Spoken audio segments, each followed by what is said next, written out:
Everything you were taught to trust about Wall Street was used against you. Not through chaos, not through risk, but through calm.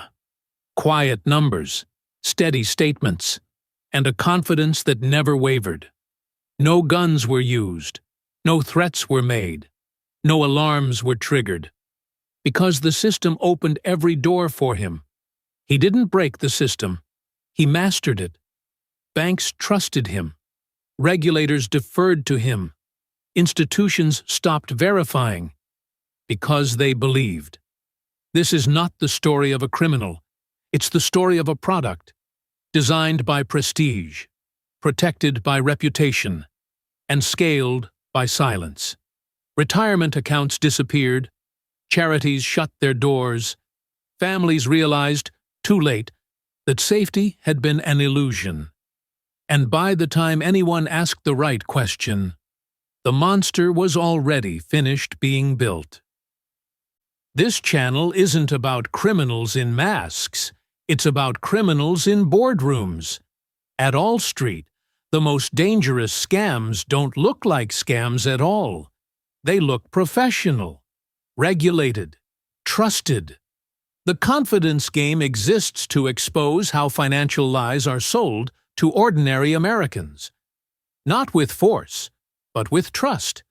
Because when Wall Street scams collapse, it isn't hedge funds that lose everything. It's retirees, teachers, small business owners, families who followed the rules and believed the system would protect them. Every story on this channel is built from publicly available records, court documents, investigations, congressional hearings, and verified reporting. No rumors, no exaggeration. Just the truth that's often buried under legal language and silence. We don't ask you to panic. We ask you to understand. Because once you see how these scams work, they stop looking complicated. They start looking intentional. If you want the truth behind America's biggest financial lies, subscribe. This is the confidence game. Wall Street doesn't ask how money is made, only how much.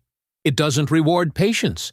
It rewards presence, the loudest voice in the room, the firmest handshake, the unshakable confidence, even when it's built on nothing. Here, certainty beats accuracy. Aggression is mistaken for intelligence. And hesitation? That's weakness. This is a system where appearances outperform substance, where saying, "I don't know," is worse than being wrong, where moral shortcuts aren't punished, they're optimized. Because results erase questions, and profit silences doubt. On Wall Street, winning doesn't just justify the means. It rewrites them.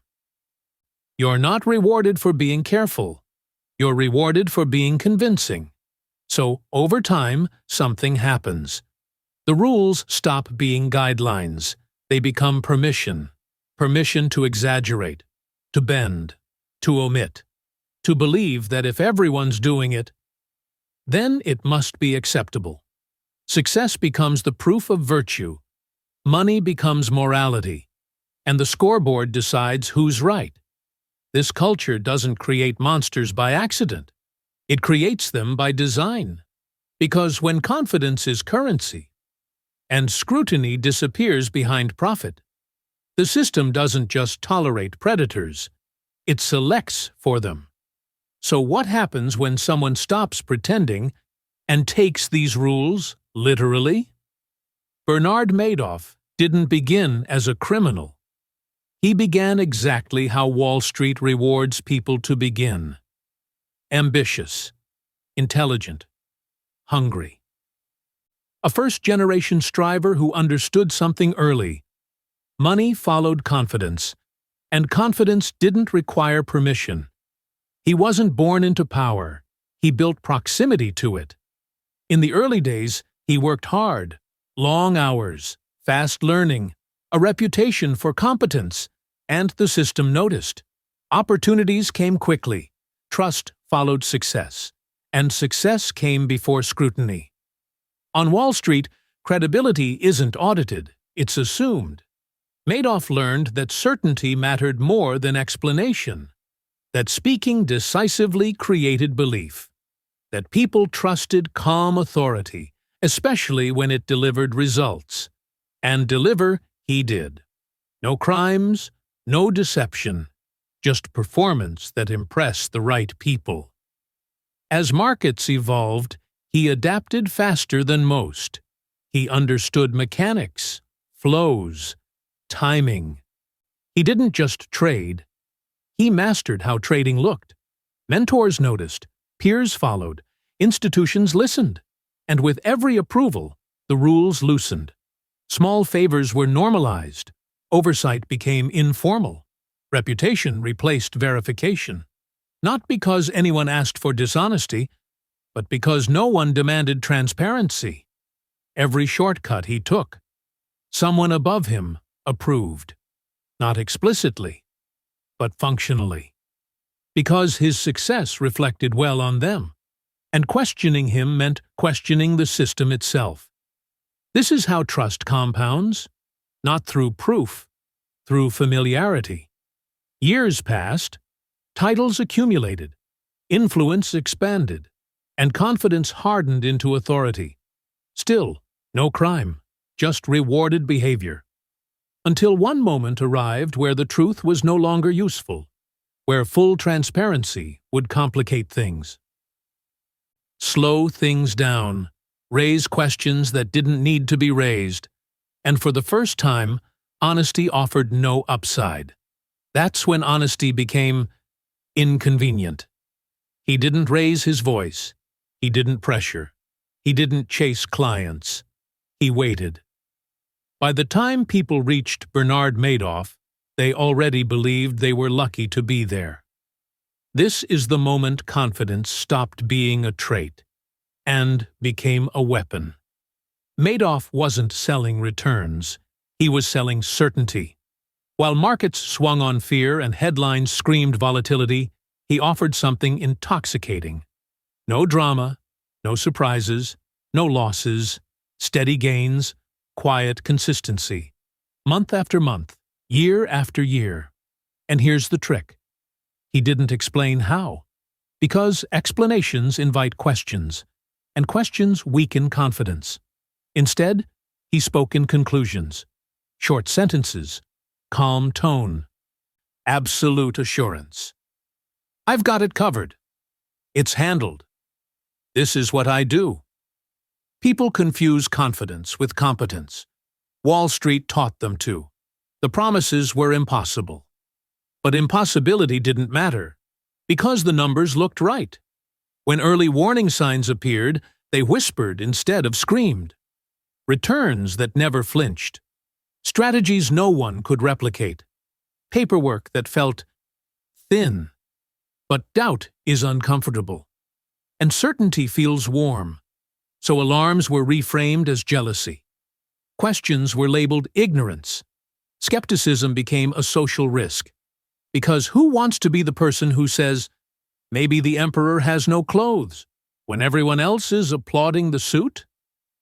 Victims trusted him, because trust had already been outsourced. Banks assumed regulators had checked. Regulators assumed banks had checked. Funds assumed someone else had done the hard work. And Madoff stood at the center, untouched, because everyone believed someone else was watching. He didn't need to lie loudly. He just needed to sound sure. And Wall Street rewarded that. The system doesn't punish certainty.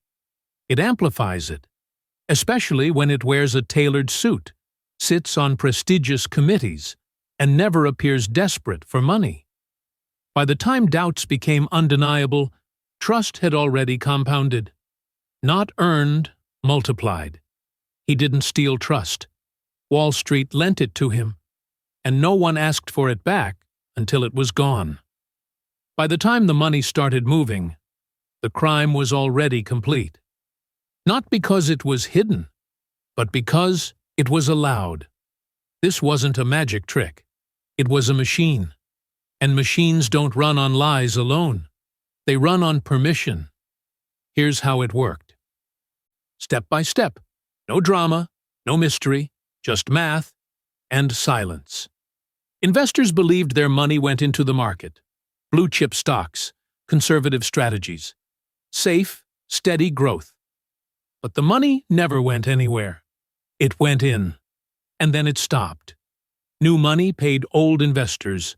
Old money proved credibility. Credibility attracted more money. A perfect circle. No trades, no risk, just confidence, recycling itself. The system didn't need secrecy. It needed belief. Risk wasn't minimized. It was removed from the conversation. The strategy was too complex to question. The returns were too consistent to doubt. When numbers look calm, people stop asking how they're made. Volatility vanished. Losses disappeared. Not because risk was managed, but because it was never recorded. In real markets, numbers move. Here, they behaved. Statements arrived on time. Clean, professional, boring. The same gains, the same patterns, over and over. Numbers so smooth, they should have screamed. But smooth numbers feel safe, and safe numbers don't get audited. They get trusted. The math wasn't wrong. It was fiction. Banks processed the transfers. Auditors approved the books. Regulators checked the boxes. No alarms, no shutdowns, no urgency. Because no one wanted to be the person who questioned Bernard Madoff. Reputation became insulation. Authority became armor. The higher he stood, the less anyone looked up. This wasn't one man hiding. This was a system looking the other way. This scam didn't require secrecy. It required permission. Permission to not verify. Permission to not understand. Permission to trust confidence over evidence. And then, the math stopped working. They tried to warn them, not once, not twice, but over and over again. Letters were written. Evidence was submitted. Numbers were highlighted in red ink, and every time, the system looked away. Because the warning signs weren't hidden. They were hand-delivered. Financial analysts raised alarms about returns that never moved. Whistleblowers explained, step by step, why the math didn't work, why the trades couldn't exist, why the profits were impossible. But impossibility didn't matter, because confidence was louder than evidence. Regulators didn't say no. They said later. They didn't reject the warnings. They buried them under procedure, under paperwork, under silence. Years passed. Markets boomed. Reputations grew. Trust calcified into certainty. And the media? They arrived only after the damage was complete. Because fraud is boring until it explodes. When it finally collapsed, it didn't fall quietly. It shattered retirements. It erased decades of savings in a single morning. It turned security into panic, overnight. Families opened statements they didn't understand. Accounts that once promised safety now showed nothing. No warning, no exit, no protection. People who did everything right, saved responsibly, trusted institutions, followed the rules, were wiped out by a system that rewarded belief over verification. And that's the part that matters most. Because the system didn't miss the warning signs, it silenced them, not with threats, not with force, but with arrogance, with delay, with the quiet assumption that someone else would handle it. By the time the truth surfaced, the damage was already permanent. This wasn't just a collapse of money, it was a collapse of trust. And once that breaks, it never fully comes back. If this could happen at the highest levels, with regulators watching, with experts warning, with the media nearby, then the question isn't how did this happen? The real question is, how often is it still happening? Justice didn't arrive all at once. It arrived selectively, carefully, like a spotlight that knew exactly where not to shine. One man fell. The system behind him did not. When the fraud finally collapsed, the world demanded accountability, and it got a symbol.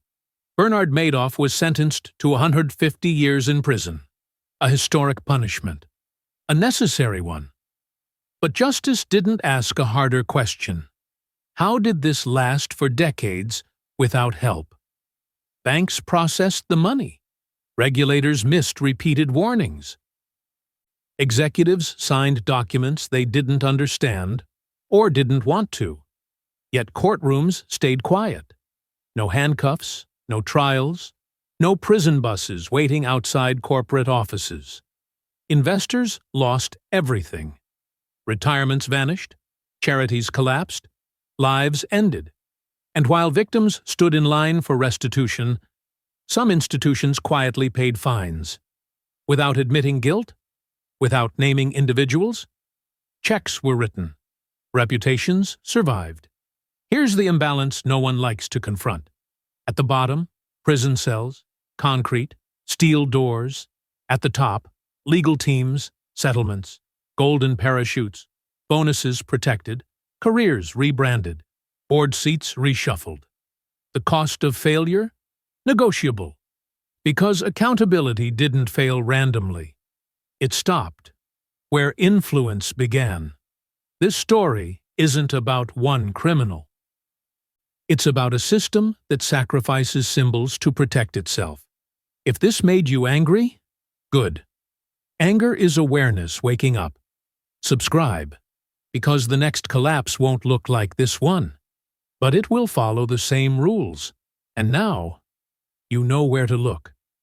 If you think this story ended here, you're wrong. Because this wasn't just one man, it was a system.